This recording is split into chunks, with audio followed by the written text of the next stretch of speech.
हाय, आप सभी का स्वागत है होम एंड मच मोर में। आज इस वीडियो में मैं आपके साथ शेयर करने वाली हूँ एक ऐसा रोबो वैक्यूम क्लीनर जिसमें एक रोबो वैक के सारे अच्छे फीचर्स हैं। तो सारी डिटेल्स, इसे यूज कैसे करना है, इसके बारे में हम देखेंगे। ये रोबो वैक्यूम क्लीनर झाड़ू लगाने के साथ साथ पोछा लगाने का भी काम करता है। तो चलिए देखते हैं Agaro Alpha robo vacuum cleaner.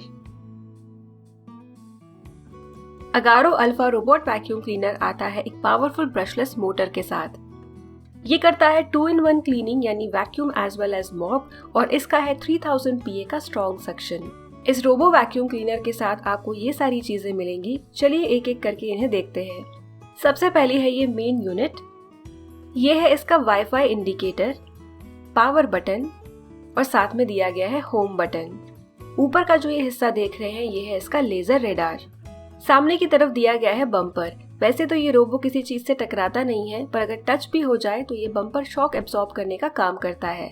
ये रोबो यूज करता है एडवांस स्लैम लीडार टेक्नोलॉजी, जिस वजह से मैपिंग और रूट प्लानिंग एकदम प्रिसाइज होती है। यहाँ पर दिया गया है रीसेट बटन, तो कोई भी पॉइंटेड चीज यूज करके आप इस रोबो को रीसेट कर सकते हैं।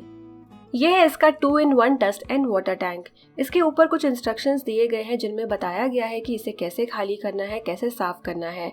क्योंकि ये 2-in-1 dust and water tank है तो पानी भी आप इसी टैंक में भर सकते हैं इस जगह से। तो इसकी कैपेसिटी है 250 ml।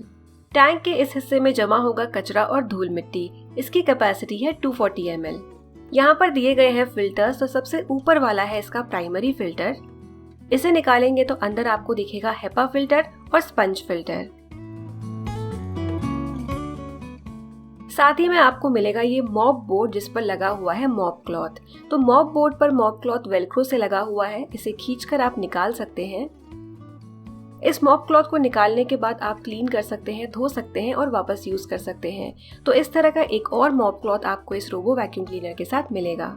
इसे लगाना भी काफी आसान है और इन बटन्स को प्रेस करके आप इन्हें निकाल सकते हैं। अब रोबो को पलट देते हैं और देखते हैं इसकी नीचे वाली साइड। तो नीचे वाली साइड पर ये जो दो हिस्से आप देख रहे हैं, यहाँ पर जाएंगे साइड ब्रशेस। तो इसके साथ आपको मिलेंगी 2 जोड़ियां साइड ब्रशेस की, रेड एंड ग्रीन। तो इन पर मार्क किया गया है राइट एंड लेफ्ट।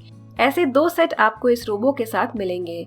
कलर के हिसाब से या फिर R and L देख के ही इन्हें प्लेस करें और हल्की सी क्लिक आवाज आने तक प्रेस करें। यह है साइड व्हील्स जो इस रोबो को थोड़े से ऊपर नीचे वाले सरफेस पर भी आसानी से चलने में हेल्प करते हैं। और सामने की तरफ दिया गया है ये मल्टी डायरेक्शनल व्हील जो इसे यहाँ वहाँ घूमने में मदद करता है। यह है रोलर ब्रश जो वैक्यूमिंग के साथ साथ कचरे को इफेक्टिवली उठाने में मदद करता है। यह है चार्जिंग डॉक जिस पर रेस्ट करके रोबो चार्ज होता है और 100% चार्ज होने के बाद ये 100 मिनट्स तक काम कर सकता है। यह है इसका चार्जर। तो चार्जर के बिन साइड पर लगाएं, उसके बाद जो भी एक्स्ट्रा केबल है उसे आप कंसील कर सकते हैं इस हिस्से में डाल के। एक्स्ट्रा केबल को आप एक केबल टाई से बांध लें और यहाँ पर डाल दें। इस तरह से आपका पूरा सेटअप जो है मेस फ्री हो जाएगा। आपको एक क्लीनिंग ब्रश भी इस रोबो के साथ मिलेगा, जिसे कैसे यूज करना है हम आगे देखेंगे। सबसे पहले अपने मोबाइल फोन में स्मार्ट लाइफ ऐप इंस्टॉल करें। तो ये एक 1 टाइम स्टेप है। इसके बाद अपने रोबो को पावर ऑन करें और 10 सेकेंड्स के लिए वेट करें।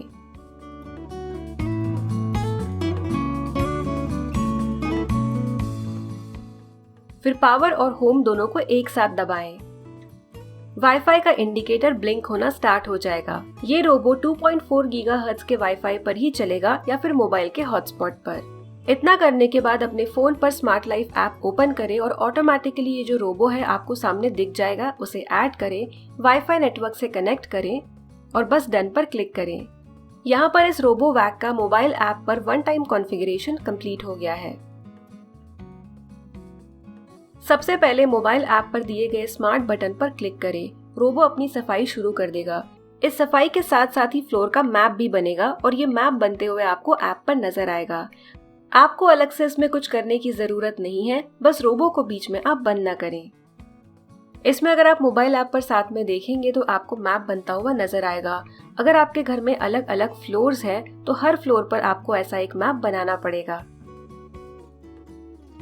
यहाँ पर मैप बन गया है और रूम्स भी मार्क हो गए हैं जो अलग अलग कलर्स से नजर आ रहे हैं। तो इन रूम्स पर क्लिक करके आप इन्हें रीनेम कर सकते हैं। तो नीचे जो नेम बटन है उस पर मैंने क्लिक किया है। यहाँ पर आपको ऑलरेडी कुछ ऑप्शंस मिल जाएंगे जिनमें से आप सिलेक्ट कर सकते हैं या फिर मैन्युअली लिख कर भी अपने रूम को रीनेम कर सकते हैं। इसके बाद सेव बटन पर क्लिक करें।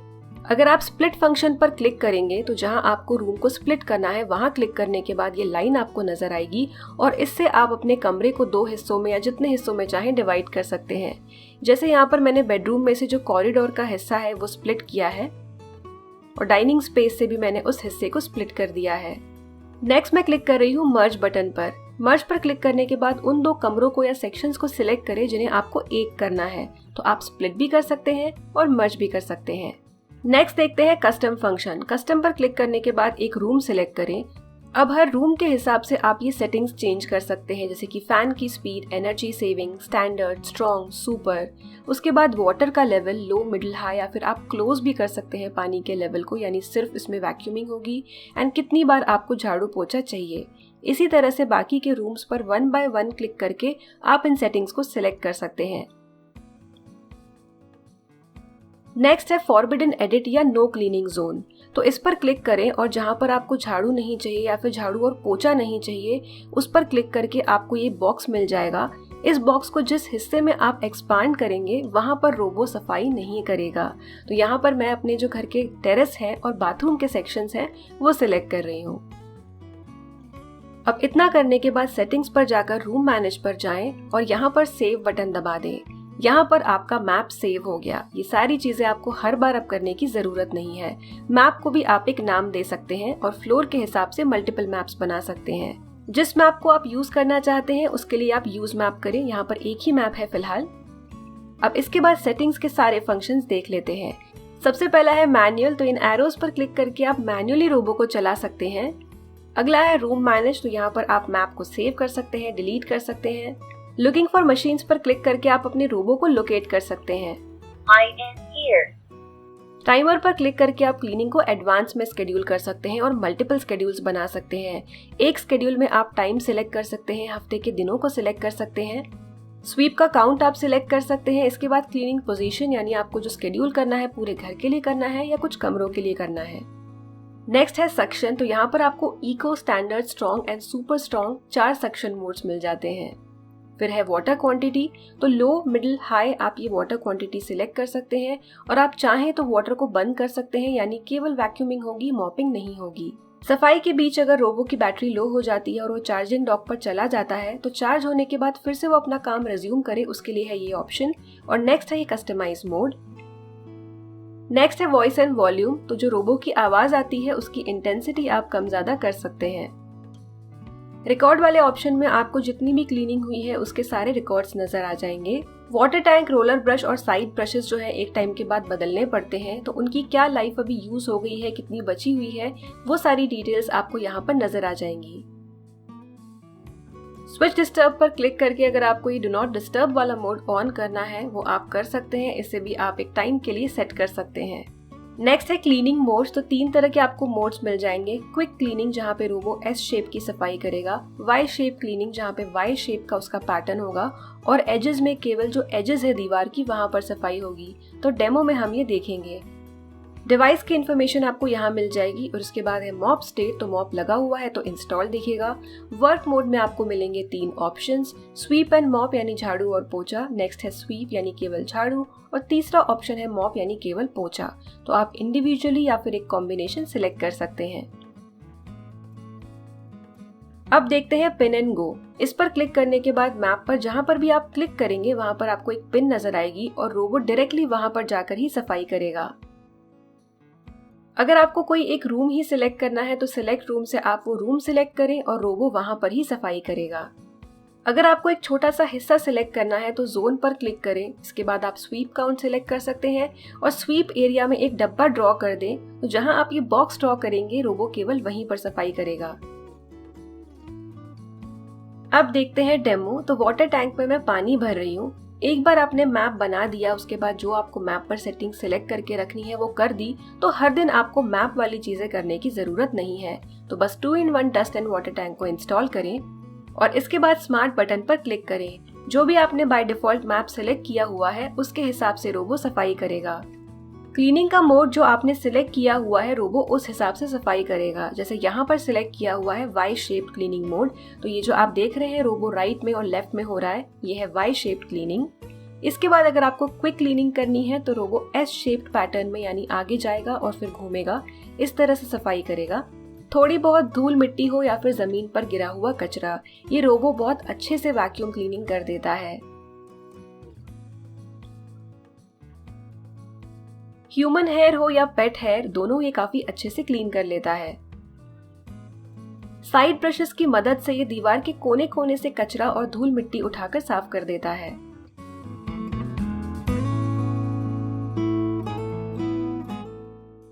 सफाई के बीच अगर कोई ऑब्स्ट्रक्शन आ जाए, जैसे कि ये फर्नीचर, तो बिना टकराए रोबो अपना साइड से रास्ता बना लेता है और सफाई कंटिन्यू करता है।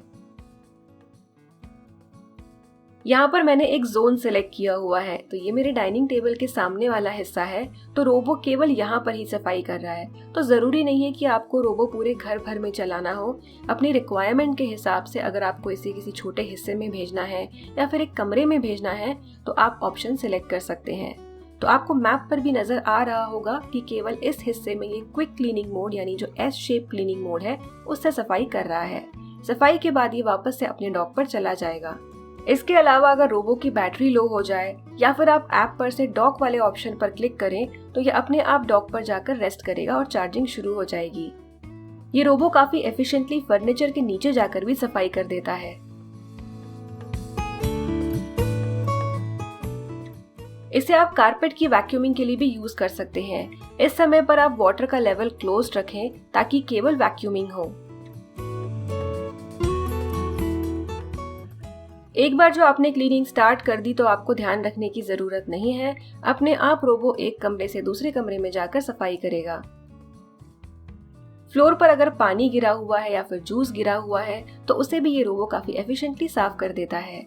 यहाँ पर मैंने वाई मोड सिलेक्ट किया हुआ है।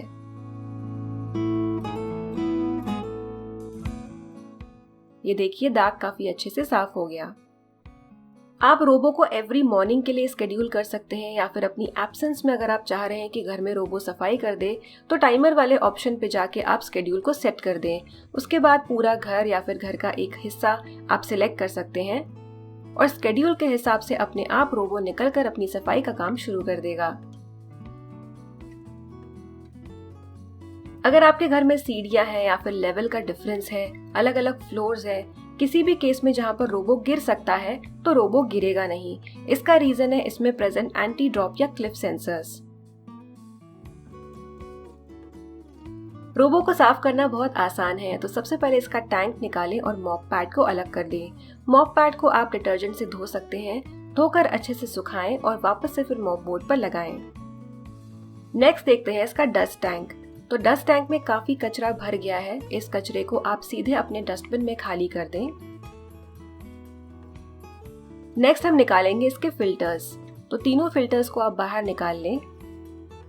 ये है हेपा फिल्टर। तो हेपा फिल्टर को आप धो नहीं सकते हैं, इसे आप सूखा ही पोंछ सकते हैं।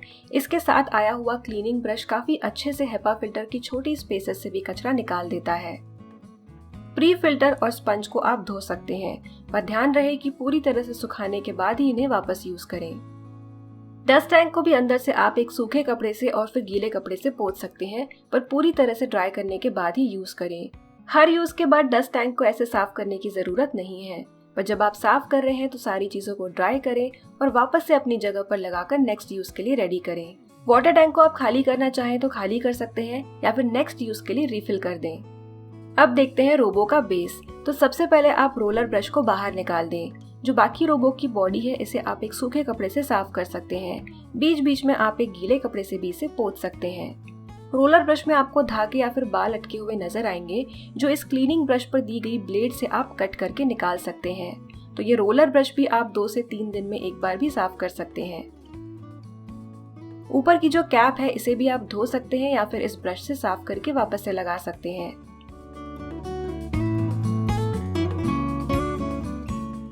रोबो के ऊपर जो छोटी छोटी स्पेसेस दी है जहां पर धूल अगर बैठ जाए तो इस क्लीनिंग ब्रश से आप उसे साफ कर सकते हैं और बाकी का जो पूरा रोबो है इसे आप एक साफ कपड़े से पोंछ सकते हैं। रोबो पर दिए गए सेंसर्स को हमेशा साफ रखें। आपको Agaro Alpha robo vacuum cleaner की लिंक वीडियो के डिस्क्रिप्शन बॉक्स में मिल जाएगी। अगर आपकी इससे रिलेटेड कोई भी क्वेरी है तो नीचे कमेंट सेक्शन में लिखकर आप मुझसे पूछ सकते हैं। वीडियो यूजफुल लगा हो तो इसे लाइक करें और होम एंड मच मोर को सब्सक्राइब करें। मिलते हैं अगले वीडियो में, तब तक के लिए बाय।